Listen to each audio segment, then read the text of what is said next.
ఒక ప్రత్యేకమైన ధ్యానం దాగి ఉంది అన్నమాట. యేసుక్రీస్తు సముద్ర తీరంలో బోధించాడు, సముద్రం మీద బోధించాడు, అరణ్యంలో బోధించాడు, ఇళ్లలో బోధించాడు, వీధిలో బోధించాడు, కొండల మీద కూడా బోధించాడు.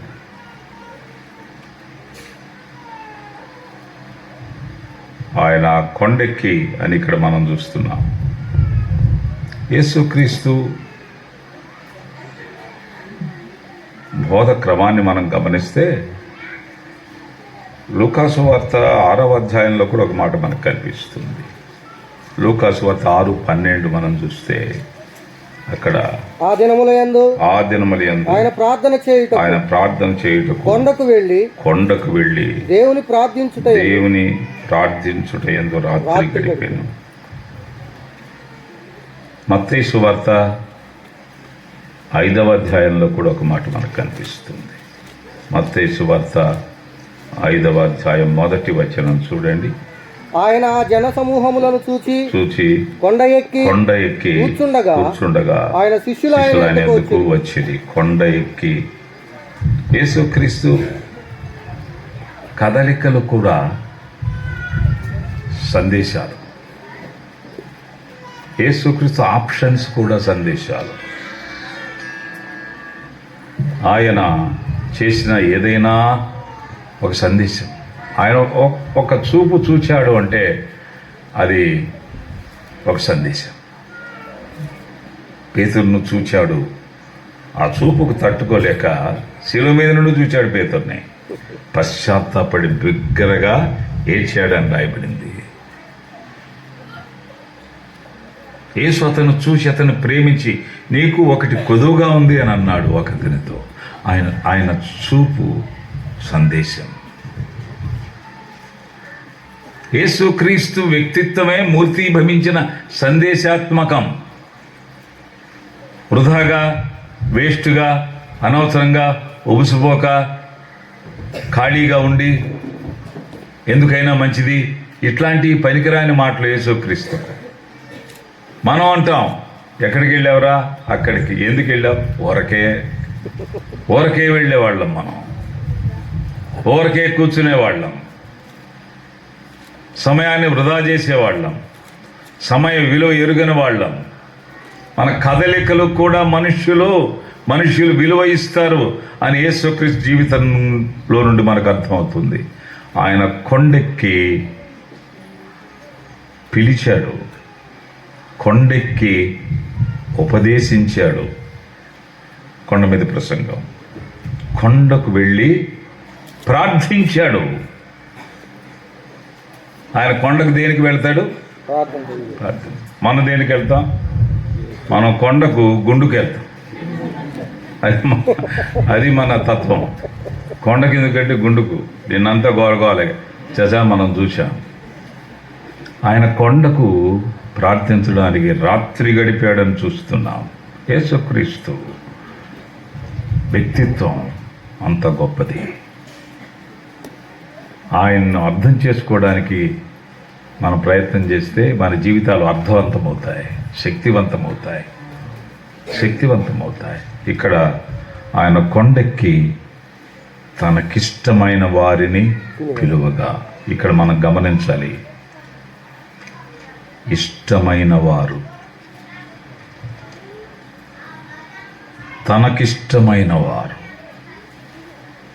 తనకిష్టమైన వారు అంటే ఏమిటి అర్థం? ఏమండి సహోదరులు, ఏంటి ఊరు చూస్తున్నారు? తనకిష్టమైన వారు అంటే ఏమిటి అర్థం? ఇష్టం కాని వారు ఉన్నారు అని అర్థం. ఇష్టం కాని వారు ఉన్నారు. ప్రభువుకి ఇష్టం కాని వారుగా ఉండడం ప్రమాదం కదూ. ఈ పిల్లంటే నాకు ఇష్టం, పెద్దమ్మాయి అంటే చిన్నమ్మాయి అంటే అంత ఇష్టం కాదని కదా అర్థం. వీడు మంచోడు అండి ఇద్దరిలో అంటే రెండోవాడు మంచోడు కాదని కదా అర్థం. తనకిష్టమైన వారిని అంటే ఇష్టం కాని వారు ఉన్నారు. సంఘాలలో ఆయనకిష్టం కాని వారు ఉన్నారు. లోకంలో ఆయనకి ఇష్టం కాని వారు ఉన్నారు. సమాజంలో ఆయనకి ఇష్టం కాని వారు ఉన్నారు. మన కుటుంబాలలో ఆయనకు ఇష్టం కాని వారు ఉన్నారు. తనకిష్టమైన వారిని పిలవడం ఇక్కడ జరిగింది. దేవుడు ఇష్టపడని వారు, ప్రభు ఇష్టపడలేదంటే అది చాలా ప్రమాదం. కొందరు వైద్యుల దగ్గరికి వెళ్ళినప్పుడు నా దగ్గరకు వద్దయా తీసుకెళ్ళిపోండి అన్నాడంటే ఆయన పెద్ద వైద్యుడు, ఆయనే వద్దన్నా అంటే ఫినిష్, ఇక వీడు బతకడని అర్థం. ప్రభు ఇష్టపడలేదు అంటే ఇక ఆ కేసు ఎలాంటిదో ఒకసారి ఆలోచన చేయండి. అందుచేత మనకు ఒక ప్రశ్న రావాలి ఈ మధ్యాహ్నం, నేనంటే దేవునికి ఇష్టమేనా? నేనంటే దేవునికి ఇష్టమేనా? దేవుడు నన్ను ఇష్టపడుతున్నాడా? సంఘంలో ఉన్నాను, సహవాసంలో ఉన్నాను, మంచి సర్వీసే ఇస్తున్నాను, సేవ చేస్తున్నాను, సేవలో సహకరిస్తున్నాను, ప్రయాణాలు చేస్తున్నాను, పరిచయం చేస్తున్నాను, చప్పట్లు కొడుతున్నాను, చందాలు పడుతున్నాను, సంతోషం. మన ప్రశ్న అది కాదు. ఏమిటి? నేనంటే దేవునికి ఇష్టమేనా? మనం దేవుని ఇష్టపడతాం. ప్రభు అంటే ఎవరు ఇష్టపడరండి? ప్రపంచమంతా ఇష్టపడతారు. దేవుడు అంటే అందరూ ఇష్టపడతారు. అది పెద్ద సంగతి కాదు. దేవుడు మనల్ని ఇష్టపడాలి. దేవుడు మనల్ని ఇష్టపడాలి. తనకిష్టమైన వారిని పిలువగా. ఒక మాట మీకు జ్ఞాపకం చేస్తా. యేసుక్రీస్తును ఒకడు ఇలాగ అడిగాడు చూడండి. మార్క్సు వార్త 1వ అధ్యాయం, మార్క్సు వార్త 1వ అధ్యాయం 40వ వచనం చూద్దాం. ఒక కుష్ఠరోగి ఆయన యొద్దకు వచ్చి ఆయన మోకాళ్ళుని నీకిష్టమైతే నన్ను శుద్ధినిగా. ఎంత గొప్ప ప్రశ్న అండి ఇది. దద్దరిల్లే ప్రశ్న. భూమి మనుషులను సిగ్గుపరిచే ప్రశ్న ఇది. ధర్మశాస్త్రోపదేశకులు ఉన్నారు, పరిచయ్యులు ఉన్నారు, శాస్త్రులు ఉన్నారు, మేధావులు ఉన్నారు, చదువుకున్న వాళ్ళు ఉన్నారు, ఘనులు ఉన్నారు, గొప్పవారు ఉన్నారు, రాజులు ఉన్నారు, ధర్మంతులు ఉన్నారు ఆయన ఉన్న కాలంలో, ప్రభు ఉన్న కాలంలో. కానీ ఎవరు ఇలాంటి ప్రశ్న వేయలా. ఒక కుష్ఠరోగి అడుగుతున్నాడు, ప్రభువా నీకిష్టమైతే అంటే అర్థం ఏమిటి? ఏమండి అంటే అర్థం ఏమిటి? నేనంటే నీకు ఇష్టమైన ప్రభువా, డూ యూ లైక్ మీ?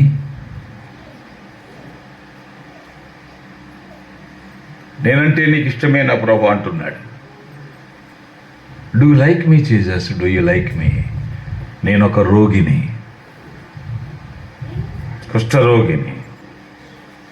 నేను ఎవరి చేత ఇష్టపడని వానిని అని అర్థం. కుష్ఠరోగిని అంటే, కుష్ఠరోగి అంటే ఎవరి చేత ఇష్టపడని వాడు,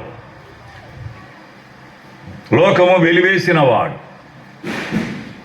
భార్య చేత అసహింపబడిన వాడు, పిల్లలకు దూరమైన వాడు, సమాజానికి దూరమైన వాడు, రాళ్ల చేత కొట్టబడి చంపబడవలసిన వాడు. అట్టి వాడు బజారులోకి వచ్చి ప్రభుని నిలబెట్టి నడి వీధులు అడుగుతున్నాడు, నీకిష్టమైతే. మన మూలవాక్యం ఏమిటి? ఆయన కొండెక్కి తనకిష్టమైన వారిని పిలువగా. ప్రభువా నీకిష్టమైతే అంటే నీకిష్టమైన వారిలో నేను కూడా ఉన్నానా? ఎట్టివారు నీకిష్టమైన వారు? ప్రభువుకి ఇష్టలుగా జీవించడం అనే ఒక కోణం ఉంది. అది మనం ఆవిష్కరించడం చాలాసార్లు. దేవునికి ఇష్టలుగా జీవించడం, దేవునికి ప్రీతి పాత్రులుగా జీవించడం, ఆయనకి ఇష్టలుగా కుష్ఠరోగి అంటున్నాడు, ప్రభువా నీకిష్టమైతే. ఇప్పుడు ప్రభువు కనుక ఇష్టపడకపోతే ఏమవుతుందో తెలుసా? చచ్చిపోతాడు వాడు. అక్కడ రాళ్ళు పెట్టి కొడతారు.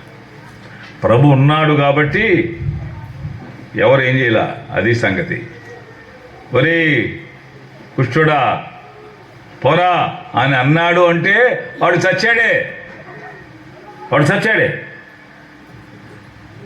చావు బ్రతుకుల మధ్య వేసిన ప్రశ్న ఇది. చావు బ్రతుకుల మధ్య ఉన్నాడు ఇప్పుడు వీడు. అటు పక్క చావు రెడీగా ఉంది, చావడానికి వీడు సిద్ధంగా ఉన్నాడు. మధ్యలో యేసుక్రీస్తున్నాడు. యేసుక్రీస్తుని అడుగుతున్నాడు, నీకిష్టమైతే, డూ యు లైక్ మీ? నన్ను చూడండి, నేనంటే నీకు ఇష్టమేనా? ప్రభు మామూలు వ్యక్తి కాదు. ఆయన ఏదన్నా చేస్తే విప్లవమే. చూడండి ఏం చేస్తున్నాడు. 41వ వచనం, ఆయన కనికరపడి చెయ్యి చాపి వాని ముట్టి నాకిష్టమే.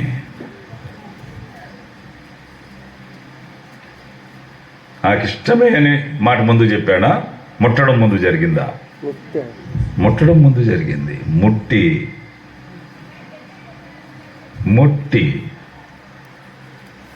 నాకిష్టమే. I like you man, I like you. నువ్వంటే నాకు ఇష్టం రా. భూమి దద్దరిల్లు ఉండాలి, ప్రజలు గడగడలాడి ఉండాలి, సమాజం అల్లాడి ఉండాలి, ఏం జరుగుతుందో అర్థం కాకుండా ఉండాలి అక్కడ పరిస్థితి. వాని ముట్టి. ముట్టడం అంటే ఏమనుకుంటున్నారు మీరు? ఏమండి, ముట్టడం అంటే ఏమనుకుంటున్నారు మీరు? చెప్పండి. మీరు కూడా ప్రసంగికులు వద్దండలు, స్టేజ్ విరగొట్టిన వాళ్ళు వీళ్ళు మామూలు వాళ్ళు కాదు. మీరు ముట్టడం అంటే ఏమనుకుంటారన్నా? ఇస్త్రీ పెట్టి కాకు చూసినట్ట.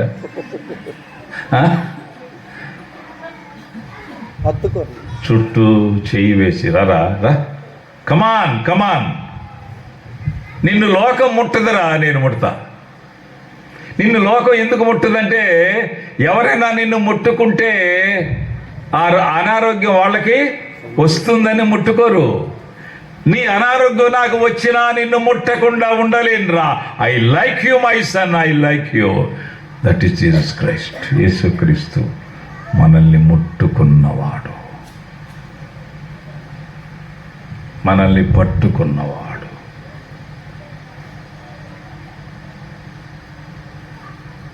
మనం ఎలాంటి వాళ్ళం అంటే, మనల్ని పట్టుకుంటే అవుట్, అవతల వాడు అంతే, చచ్చిపోతాడు. అంత పాపం ఉంది మనలో, అంత పాపం ఉంది.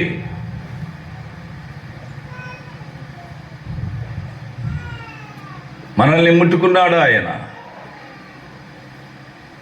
పాపులను రక్షించుడు క్రీస్తు యేసు ఈ లోకమునకు వచ్చెను. మనల్ని ముట్టుకోవడానికి వచ్చాడు. మనం ఆయనకి ఇష్టలుగా జీవించాలని ఆయన ఉద్దేశం. ఆయన మనల్ని ఇష్టపడాలని వచ్చాడు. ఈ కుష్ఠరోగి అడుగుతున్నాడు, ప్రభువా నీకిష్టమైతే. ప్రియమైన సహోదరి సహోదరులారా, దేవునికి ఇష్టలుగా జీవించాలి అని లేఖనాలు మనకు చాలా స్పష్టంగా తెలియజేస్తున్నాయి. కీర్తన గ్రంథంలో 16వ అధ్యాయంలో 3వ వచనంలో ఈ మాటలు మనకు కనిపిస్తాయి. కీర్తన గ్రంథం 16వ అధ్యాయం 3వ వచనం. భూమి మీద భక్తులే శ్రేష్ఠులు, వారు నాకు కేవలము ఇష్టలు. ఇతడు ఏమయ్యాడు? భక్తిపరుడయ్యాడు. మనం ఇళ్ళ దగ్గర బోర్డులు పెట్టుకుంటాం. పేరు అడ్వకేట్ అని, పేరు డాక్టర్ అని, వైద్యుడు అని, పేరు టీచర్ అని, పేరు రాసి కింద లెక్చరర్ అని, పేరు రాసి పలానా ఉద్యోగి అని పెట్టుకుంటాం. మన పేరు రాసి కింద ఏమైనా పెట్టాలో తెలుసా? దేవునికి ఇష్టడు పెట్టగలమా? ఆ ధైర్యం ఉందా మనకి? ప్రభు ఇష్టపడేలా జీవించడం అనే ఒక వైఖరి ఉందండి. దేవుడు ఇష్టపడాలి, దేవుడు మనల్ని ఇష్టపడాలి, ఇష్టపడేలా జీవించాలి. దేవుని చేత దేవుడు ఇష్టపడేలా జీవించడం చాలా కష్టం, చాలా కష్టం. మనుషులు ఇష్టపడతారు. మనం ఏదైనా ఇస్తే వాడు మనల్ని ఇష్టపడతాడు. మనం ఏదైనా మేలు చేస్తే వాడు మనల్ని ఇష్టపడతాడు. మనం మంచిగా ఉంటే వాళ్ళు మనల్ని ఇష్టపడతారు. మనుషుల చేత మనుషులు ఇష్టపడేలాగా ఉండడం అది పెద్ద కష్టమైన సంగతి కాదు. అయ్యా, ఆ కర్ర పెట్టినోటి మీద కేసు పెట్టండి. ఎవరు కర్ర బిగించింది అతని మీద కేసు అన్న పెట్టాలి. అది కూర్చున్న హెల్మెట్లు అన్న పెట్టుకుని కూర్చోవాలి. అక్క తల పగిలేదు కొంచెం ఉంటే.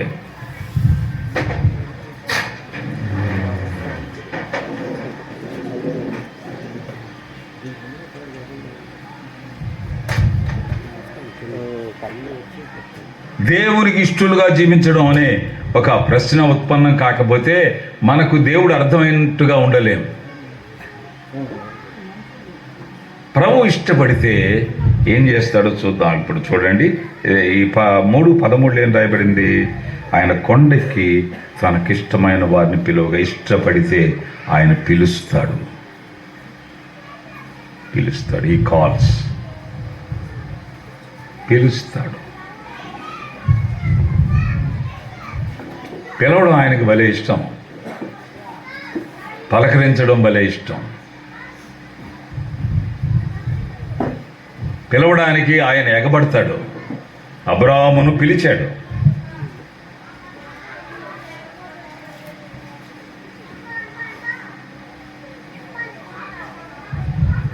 మోషేను పిలిచాడు. సమూయేలును పిలిచాడు.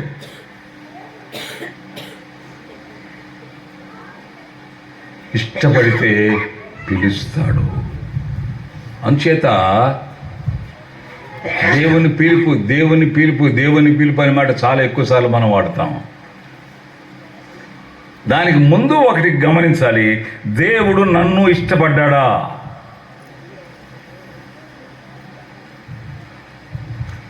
దేవునికి నేనంటే ఇష్టమేనా?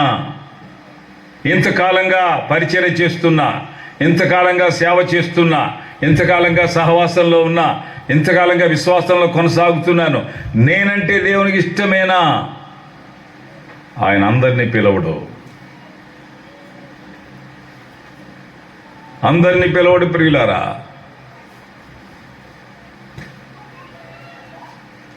ఇష్టులనే పిలుస్తాడు. ఆయన ఇష్టపడిన వారిని పిలుస్తాడు. ఆయన కొండెక్కి తనకిష్టమైన వారిని పిలువగా. ఆయన ఇష్టపడితే పిలుస్తాడు అని గమనించగలం. ఇది ఇలా ఉండగా ఇష్టపడకుండానే పిలువబడ్డామని భావించేవాడు కూడా ఉన్నారు. ఇది జరుగుతున్న ప్రమాదం. సాధారణంగా మన సంఘాలు ఎలా ఉంటుందంటే, కొంచెం ప్రసంగం బాగా చేస్తే చాలు, అన్నా ఇక నువ్వు సేవకు వచ్చేయన్నా.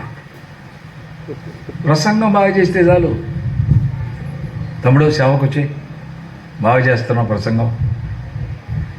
ఎంసీ మీద ఎవరు మాట్లాడలేదా ఇంతకుముందు? నువ్వు బలి మాట్లాడేవే, సేవకు వచ్చే. ఇదే సేవకు ప్రమాణం. ఏమంటే ఇది సేవకు ప్రమాణమా? ప్రసంగం చేయడం పిలుపు కాదు. ప్రసంగం చేయడం సేవ చేయడం కాదు. సేవకుడు ప్రసంగం చేస్తాడు. ఇలాగూ పిలుపు లేకుండా, దేవుడు పిలవకుండా దూరిన వాళ్ళలో మనం చాలామందిని చూస్తున్నాం. దేవుడు పిలవకుండానే దూరిపోతారు. 4 మాటలు నేర్చుకొని నేర్పరితనాన్ని ప్రదర్శించి వచ్చేవాడు లేకపోలేదు. దేవునికి ఇష్టలుగా ఉండడం అనేది ఇక్కడ మన ప్రశ్న. దేవుడు నన్ను ఇష్టపడుతున్నాడా?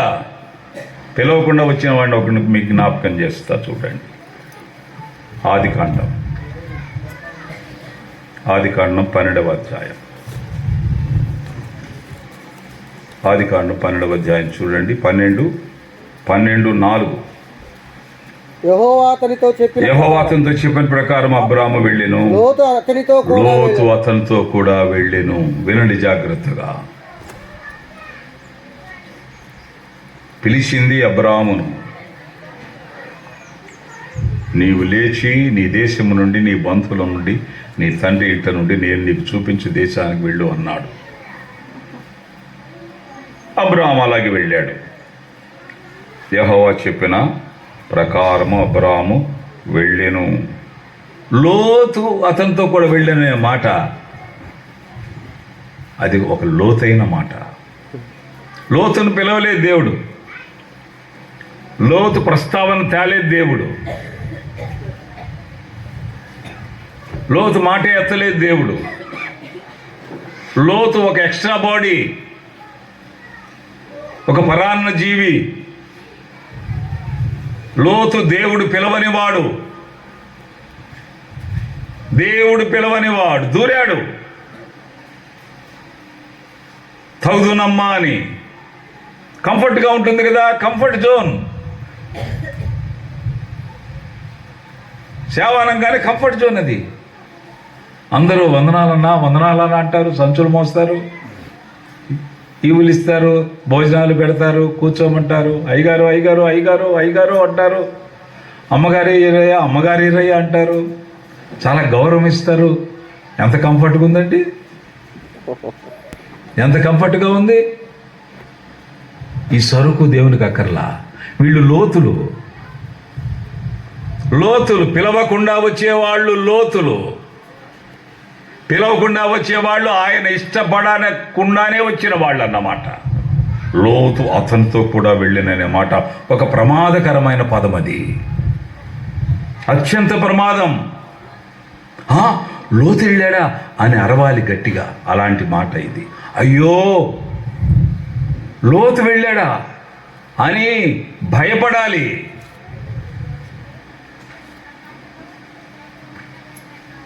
లోతుకేమండి ఊరుంది,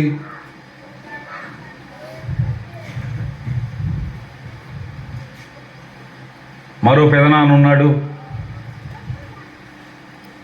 వాళ్ళ పెద్దమ్మ ఉంది, వాళ్ళ అమ్మ ఉంది, ఊరుంది. హారాను చివరివాడు, హారాను కొడుకు కదా లోతు. అబ్రాము ఇక్కడ ఉన్నాడు, వాళ్ళ పెదాన లోతుకి ఇంటి దగ్గరే ఉన్నాడు. ఇంటి దగ్గర ఉండొచ్చుగా, కానీ సేవ కంఫర్ట్గా ఉంటుందండి, హాయిగా ఉంటుంది. మోసపోకటి దేవుడు వికరించబడడు. మనుషుడు ఏమి విత్తునో ఆ పంటనే కోయి. పిలుపు లేకపోతే పులిసిపోతాం. ఇది కన్ఫర్మ్ చేసుకోవాలి. నేను దేవునికి ఇష్టండేనా? ఇష్టమైతే ఆయన పిలుస్తాడు, పీడిస్తాడంతే. నెమ్మది లేకుండా చేస్తాడు, సమాధానం లేకుండా చేస్తాడు.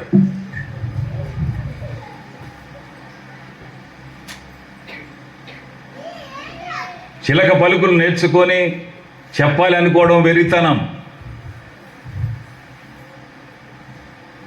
దేవుని పిలుపుంటే మూగవాళ్ళు మాట్లాడతారు, మోగవాళ్ళు మాట్లాడతారు, మాట్లాడేవాళ్ళు మోగవాళ్ళు అయిపోతారు. ఇది మనం గమనించాలి. లోతు ఆసత్వంతో కూడా వెళ్ళాను. లోతు దేవుడు పిలవనివాడు. Lord is a man who is not called by God. లోతు దేవుడు పిలవనివాడు. దేవుడు పిలవనివాడు గనక ఉంటే పరిస్థితి ఎలా ఉంటుందో మీకు జ్ఞాపకం చేస్తా. చూడండి 12వ అధ్యాయం ఆదికాండం 12వ అధ్యాయం 7వ వచనం చదవండి. 7వ వచనం. యెహోవా అబ్రాహామునకు ప్రత్యక్షమై నీ సంతానమునకు ఈ దేశం ఇచ్చిన చెప్పగా అతడు తనకు ప్రత్యక్షమైన యెహోవాకు ఒక బలిపీఠమును కట్టెను. 8 కూడా చదువు బాబు. అక్కడ నుండి అతడు బయలుదేరి బేతేలుకు తూర్పుకునున్న కొండకు చేరి పడమటున్న బేతేలుకును తూర్పునున్న హాయికి మధ్యన గుడారం వేసి అక్కడ యెహోవాకు బలిపీఠమును కట్టి యెహోవాను ప్రార్థన చేశాడు. ఏమండి, అతడు కట్టి అనుంది, అది మీరు అండర్లైన్ చేసుకోవాలి. అతడు తనకు ప్రత్యక్షమైన చోట అతడు బలిపీఠమును కట్టాడు. అతడు కట్టాడంటే ఎవరు కట్టారు? చెప్పండి, యాక్టివ్గా ఉండాలన్నా. మీరేంటి మరి గమ్ముకున్నారు? ఆ? అబ్రహాం. ఎవరు కట్టారు? అబ్రహాం. అబ్రహాం కట్టాడు. మరి లోతేడి? లోతేడి ఇక్కడ. దేవుడు పిలవని వాడు అలా ఉంటాడు. దేవుడు పిలవని వాడు అలా ఉంటాడు. కంట్లో ముళ్ళుగాను, పక్కలో బల్లెంగాను. ఎందుకు వచ్చాడు? కంఫర్ట్ జోన్లో ఉండడానికి వచ్చాడు. మా పెదనాంతో ఉంటే హాయిగా ఉంటుంది. 318 మంది మలసబడిన యోధులు ఉన్నారు మా పెదనాన్న దగ్గర. కాలు మీద కాలు వేసుకుని కూర్చోవచ్చు నేను. జల్సాగా టైం గడిచిపోతుంది, హాయిగా వెళ్ళిపోతుంది. అందరు నన్ను గౌరవిస్తారు. ఎందుకు మనం పరిచర్యకు వచ్చేది? ఎందుకు అబ్రహాం వెంట వచ్చేది మనం? అవసరమా దేవునికి? మనం పిలవని వాళ్ళు అవసరమా? ప్రభు అన్నాడు, మీరు మౌనంగా ఉంటే రాళ్ళు కేకలు వేస్తాయి, రాళ్లకు నోళ్ళు ఇస్తాను నేను, రాళ్లను నేను సేవకులుగా మార్చుకుంటాను. అందుచేత రాళ్ల మీద ఉన్న వాక్యాలు వీధుల్లో చెప్పే వాక్యాల కంటే బాగా వర్కౌట్ అవుతున్నాయి, బాగా ఎక్కువ ప్రభావం చూపిస్తున్నాయి. ప్రయాసపడి భారం మోస్తున్న సమస్తమైన వారులారా నా యొద్దకు రండి, నేను మీకు విశ్రాంతి కలుగజేస్తున్నాను అనే మాట గోడ మీద రాసి ఒకడు వెళ్ళిపోయాడు. ఆ మాట చదివిన వాళ్ళు ఆలోచన చేస్తున్నారు, అహో ప్రభు అయిన యేసుక్రీస్తు ఎందుకు వచ్చాడు? నా భారాన్ని తొలగించడానిక. ఆ గోడ మీద అక్షరాలు ఉన్నంతకాలం మాట్లాడుతూనే ఉంటాయి. రాళ్లకు నోళ్ళు ఇవ్వటం అంటే అదే. మీరు మౌనంగా ఉంటే రాళ్లకు నోళ్ళు ఇస్తారు. మనం మౌనంగా ఉంటానికి కాదు దేవుని పరిచర్యకు వచ్చింది. మౌనంగా ఉంటానుగా దేవుని నమ్ముకుంది. మన మౌనం మనకు కీడు చేస్తుంది, అపకారం చేస్తుంది. లోతు ఇక్కడ మౌనంగా ఉండిపోయాడు. వాళ్ళ పెదనాన్నే మట్టి కలుపుకున్నాడు, రాళ్ళు మోసుకున్నాడు, కొలతలు తీసుకున్నాడు, మూలమట్టం తీసుకున్నాడు, తూకం తీసుకున్నాడు, మట్టి కలిపి అడుచు తొక్కి బలిపీఠాన్ని కట్టుకున్నాడు. లోతు ఎక్కడున్నాడండి? లోతు ఎక్కడున్నాడు? లోతు దేవుడు పిలవని వాడు. దేవుడు పిలవని వాళ్ళు కష్టపడ్డానికి ఇష్టపడరు. కష్టపడ్డానికి ఇష్టపడరు, అదొక లక్షణం.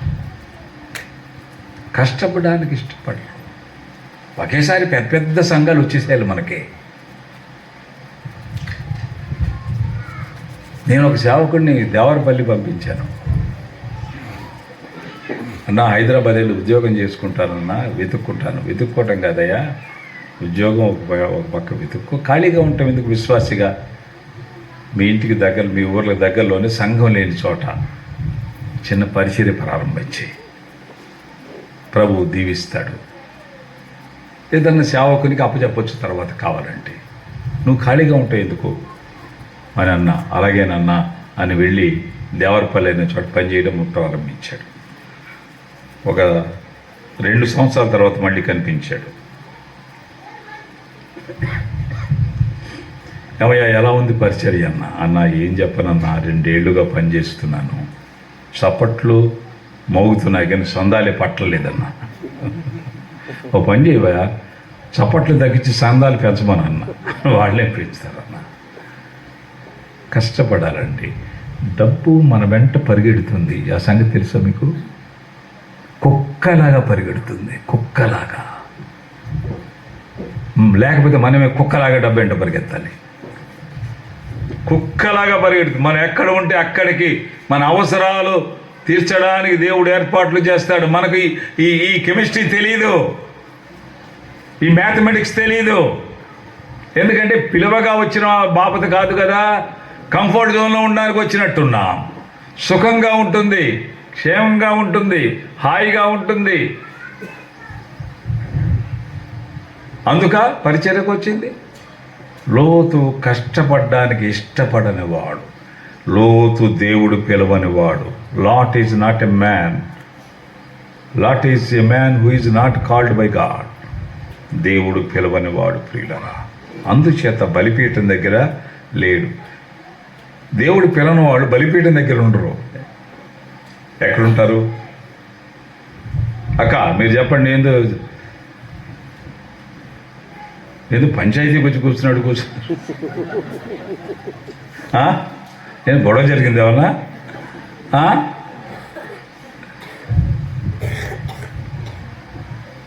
దేవుడు పిలవని వాళ్ళు బలిపీఠం దగ్గర ఉంటారు. ఎక్కడుంటారో తెలుసా? పులిపీఠం దగ్గర ఉంటారు. స్టేజీ ఎక్కాల, వాక్యం చెప్ప, అక్కడేమో సరుకు ఉండదు, సామర్థ్యత ఉండదు. లోతు అట్టివాడు బలిపీఠం దగ్గర లేడు. అంతేకాదు ఏం జరిగిందో చూడండి, 13వ అధ్యాయం.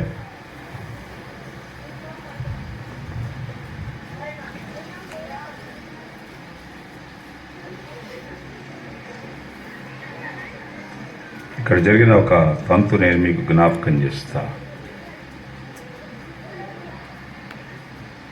7వ వచనం. అప్పుడు అబ్రాము పశువుల కాపర్లకును లోతు పశువుల కాపర్లకును కలహము పుట్టిన. చూడండి ఇప్పుడు ఏమైంది? బలిపీఠం దగ్గర లేడు. రెండోది కలహాలకు కారణం అయ్యాడు. కారణం అంటే గద్దించాలి వాళ్ళ పశువుల కాపర్లని. రే బుద్ధి ఉందా లేదా? మా పెదనాన్న పశువుల కాపర్లతో మీరు గొడవ ఏమిట్రా? ఒకవేళ వాళ్ళ తప్పున్నా కూడా మీరే సర్దుకుపోవాలి. ఆయన నాకు అన్నం పెట్టిన అన్నదాత, నన్ను తెచ్చిన వాడురా. నేను కూడా ఆస్తిపరుడయ్యాను. ఎంత ఆస్తిపరుడయ్యాను? అబ్రాము పెదనాంతో కలిసి నివసించడానికి వీలు కానంత ఆస్తి నేను సంపాదించుకున్నా. ఆ మాట అక్కడ ఉంది. ఎందుకనగా వారి ఆస్తి వారు కలిసి నివసించలేనంత గొప్పది. అంత ఆస్తిపరుని చేశాడు వాళ్ళ పెదనాన్న. కలహం వస్తే ఏం చెప్పాలి? పంచాయతీ పెట్టి బుద్ధి ఉందా లేదా? సారీ చెప్పండి వాళ్ళకి, మీరు చెప్పండి వాళ్ళకి, సారీ చెప్పండి. గొడవలు పెడతారేమిటి మీరు అని అనొద్దా? అల్లా ఇంకా ఏం చేశాడో చూడండి. 13వ అధ్యాయం 10వ వచనం. 13వ అధ్యాయం 11వ వచనం 2వ భాగం. అట్లు వారు ఒకరినొకరు వేరైపోయిరి. చీలిపోయింది సంఘం, చీలిపోయింది సంఘం. 2 ముక్కలైంది. ఇక్కడొక పాట, అక్కడొక పాట.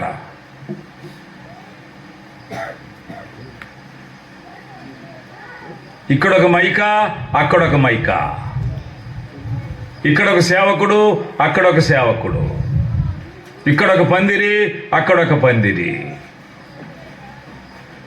ఇక్కడ భోజనాలు, అక్కడ భోజనాలు. అక్కడ భోజనం ఆయన ఇక్కడికి వచ్చాయంట ఒక ఆయన. అర్రే ఇక్కడ కాదా అని అక్కడికి వెళ్ళాట మళ్ళీ పోదంటానికి. సిగ్గుపడాలి. ఇంత విశాలమైన ప్రపంచంలో ఆ ముక్కులో మరి పులబెట్టి తిప్పినట్టుగా పక్కనే సిగ్గుపడాలండి. వేరైపోతే ఇలాంటి గొడవలు వస్తాయి. ఎంత పెద్ద విశాలమైన ప్రపంచం అండి, ఎంత పెద్ద విశాలమైన ప్రపంచం. ఎక్కడ నువ్వు మైక్ కట్టకూడదు, ఎక్కడ పని చేయకూడదు, ఎక్కడ పరిచయం చేయకూడదు, ఎక్కడ వాక్యం చెప్పకూడదు. ఎంత దేశం లేదు నీకు, ఎంత ప్రదేశం లేదు నీకు.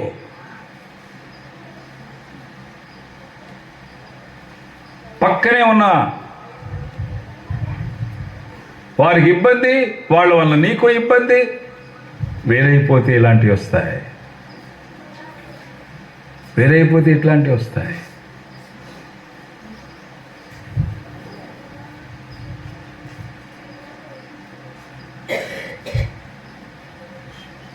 పల్నాడులో 2 సంఘాలు వేరైపోయాయి.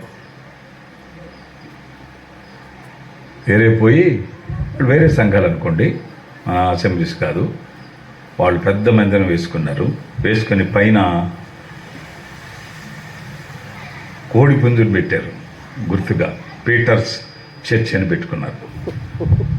అంటే కోడి కూర్చుంటే పేతురు ఏడ్చాడు కదా గుర్తుగా. పీటర్స్ చర్చ్ అని పెట్టుకుని కోడి పుంజులు పెట్టి అందులోంచి బయటకు వచ్చిన వాళ్ళు పక్కనే మందిరం కట్టారు. వాళ్ళు పెద్దదే కట్టారు. వాళ్ళు కట్టి అరే వాళ్ళు కోడి పుంజులు పెట్టారు, మనం పిల్లిని పెడదాం రా అని పిల్లిని పెట్టారు. ఈ సంఘాలు, ఈ మందిరాలు, ఇది సేవ, ఇది పరిచర్య, ఇది దేవుడు దీవించాలి. ఇవి లోతు పరిచర్యలు. ఇవన్నీ లోతు పరిచర్యలు. సిగ్గుపడాలండి, సిగ్గుపడాలి. వారు అట్లు వేరవడానికి ఇష్టమయ్యాడు కానీ తన కాపరులైతే క్షమాపణ చెప్పించిన వాడు కాదు లోతు. వేరవడానికి ఇష్టపడ్డాడు కానీ తన కాపరులు వారితో సమాధాన పడాలని ప్రయత్నం చేసిన వాడు కాదు. కారణం ఏమిటి? లోతు దేవుడు పిలవని వాడు. దేవుడు పిలవని వాళ్లతో గొడవలు వస్తాయి. దేవుడు పిలవని వాళ్ళు ఉంటే పులిపీఠాలే కానీ బలిపీఠాలు ఉండవు. దేవుడు పిలవని వాళ్ళు ఉంటే కలహాలే కానీ సమాధానం ఉండదు. దేవుడు పిలవని వాళ్ళు ఉంటే వేరైపోతారు కానీ కలిసి బ్రతకలేరు, కలిసి బ్రతకలేరు. ప్రియమైన సహోదరి సహోదరులరా, ఆయన కొండెక్కి తనకిష్టమైన వారిని పిలువగా, ఇష్టమైతే ఆయన పిలుస్తాడు,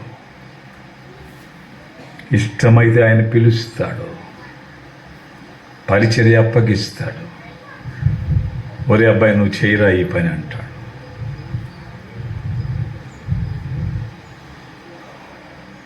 ఈ పని చేయి అంటాడు, అప్పగిస్తాడు. దేవుడు పిలిస్తే బతకడం కష్టం కాదండి, బతకడం ఎంత మాత్రం కష్టం కాదు. అది గొప్ప రహస్యం, అది గొప్ప రహస్యం. ఇటీవల నేను ఒక పెళ్లి చేయడానికి వచ్చాను. శామ్యూల్ అన్న సంఘంలో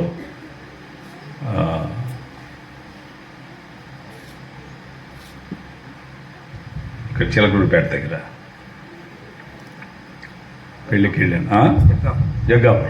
జగ్గాపురంలో. అప్పటికి మన మిషనరీలు అందరూ బయటకు వెళ్ళిన వాళ్ళు వచ్చారండి చాలామంది. ఉత్తరాఖండ్లో పనిచేసేవాళ్ళు, హర్యానాలో పనిచేసేవాళ్ళు, ఛత్తీస్గఢ్లో పనిచేసేవాళ్ళు, భూటాన్లో పనిచేసేవాళ్ళు, వాళ్ళందరూ వచ్చారు. వాళ్ళని చూసి చాలా సంతోషించాను నేను.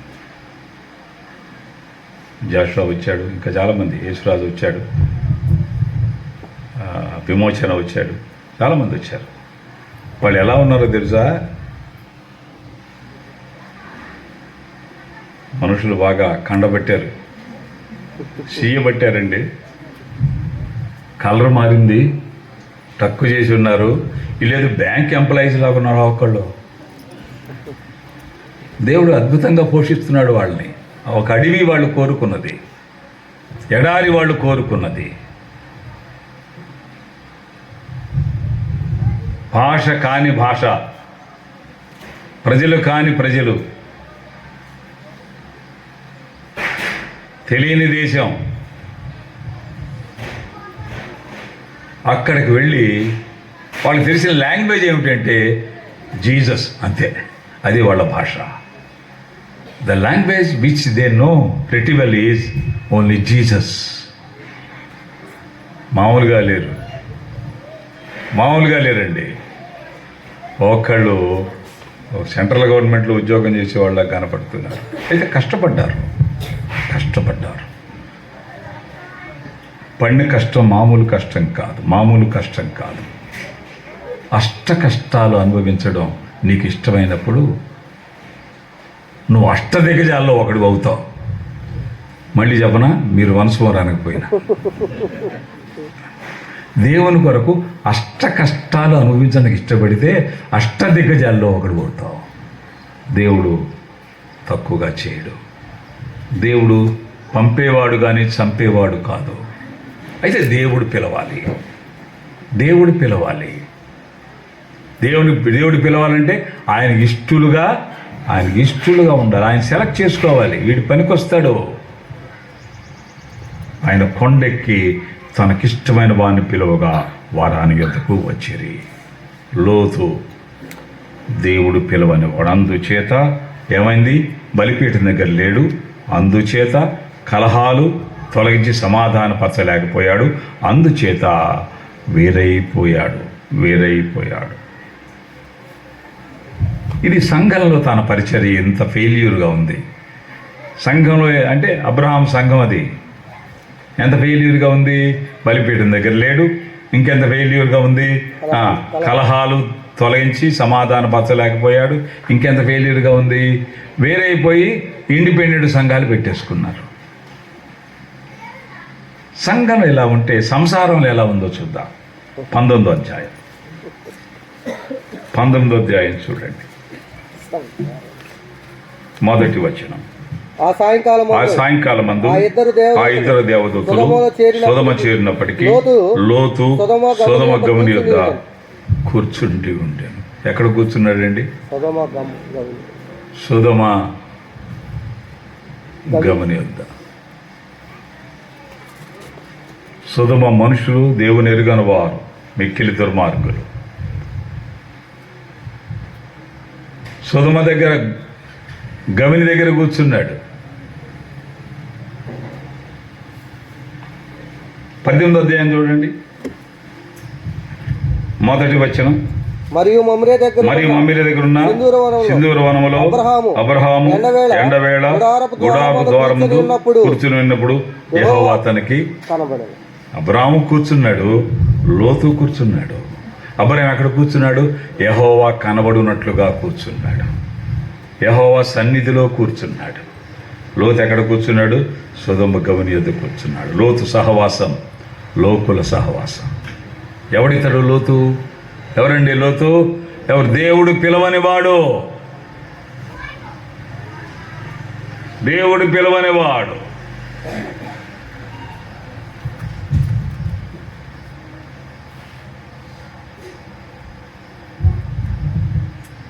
దేవుడు పిలవకపోతే సహవాసాలు వేరుగా ఉంటాయి.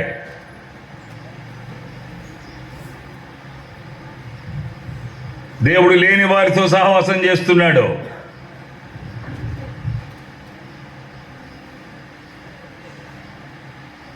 రెండవ వచనం చూడండి.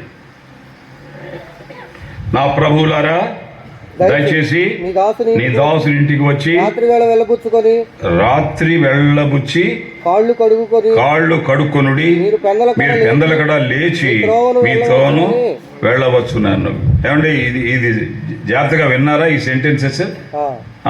ఏమని రాయబడింది అక్కడ?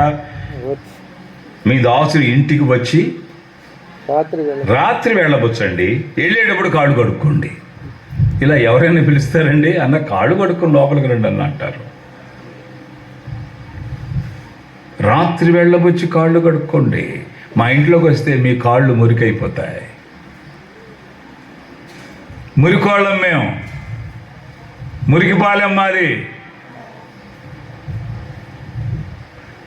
లోతు అని రాసి అడ్రస్ ఏం రాయాలి కింద? మురికిపాలెం రా.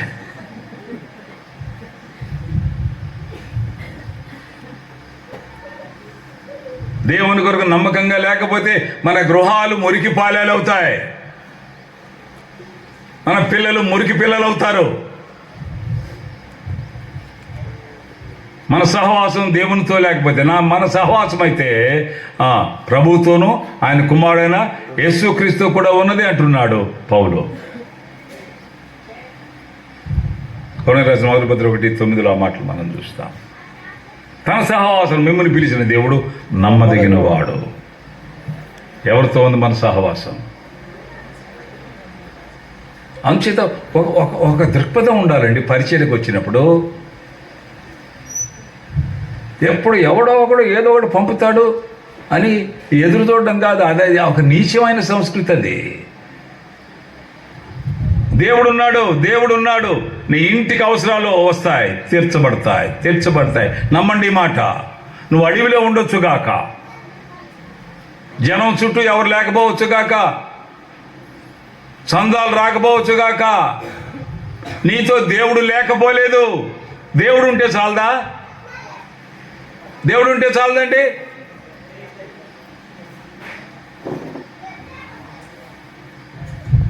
లోతు ఏం మాట్లాడుతున్నో తెలియటంలో తనకే రాత్రి వెళ్ళబుచ్చి కాళ్ళు కడుక్కోండి అంటున్నాడు. లోతు సహవాసం లోపల సహవాసం. ఇప్పుడు చూడండి 19వ అధ్యాయం 3వ వచనం. ఆయనను అతడు అతడు మిక్కిలి మిక్కిలి బలవంతం చేసినప్పుడు వారు అతని తట్టు వారు తిరిగి అతను తట్టు తిరిగి అతని ఇంట అతని ఇంట ప్రవేశించిరి. ప్రవేశించిరి. అతడు వారికి విందు వారికి చేసి, విందు చేసి పొంగని రొట్టెలు పొంగని కాల్చగా రొట్టెలు కాల్చగా వారు భోజనము వారు చేసిరి. భోజనం చేసిరి. విందు చేసింది ఎవరయ్యా? లోతు. ఎవరు విందు చేసింది? లోతు. ఫాస్ట్ ఫుడ్స్ వాళ్ళ? ఎవరు విందు చేసింది? అతడు వారికి విందు చేయగా. అతడు ఆ మాట అండర్లైన్ చేసుకోవాలి. దేవుని సేవకులను ఇంట్లోకి పిలిచాడు. రాత్రి వెళ్ళబొచ్చి కాళ్ళు కడుక్కోమన్నాడు. వాళ్ళని బలవంతం చేశారు. వాళ్ళు బలవంతం చేసేప్పటికి తప్పించుకోలేక వచ్చారు. ఇప్పుడు వాళ్ళకి విందు చేయాల్సి వచ్చింది. ఎవరు చేశారు? లోతు చేశాడు. చెప్పండి అమ్మా. అతడే చేశాడు. ఏమన్నా ఇంతకు ముందే వచ్చాం, ఇంతకు ఏం జరుగుతుంది ఇక్కడ అంటారా? మ్యాటర్ ఏంటి అర్థం కావట్లేదు మాకు. ఈ పందిరేంటి, కర్రలు ఏంటి, అవి మీద పడ్డం ఏంటి, ఇక్కడ మైక్ ఏంటి, ఇలాగున్నారా ఏంటి మీరు? ఎవరు చేశారు విందు? లోతు. అతడు చేశాడు. లోతు చేశాడు. ఇప్పుడు చెప్పండి నాకు, లోతు ఆధార్ కార్డులో ఎంతమంది ఉన్నారు? లోతు. ఆ? లోతు. లోతు భార్య.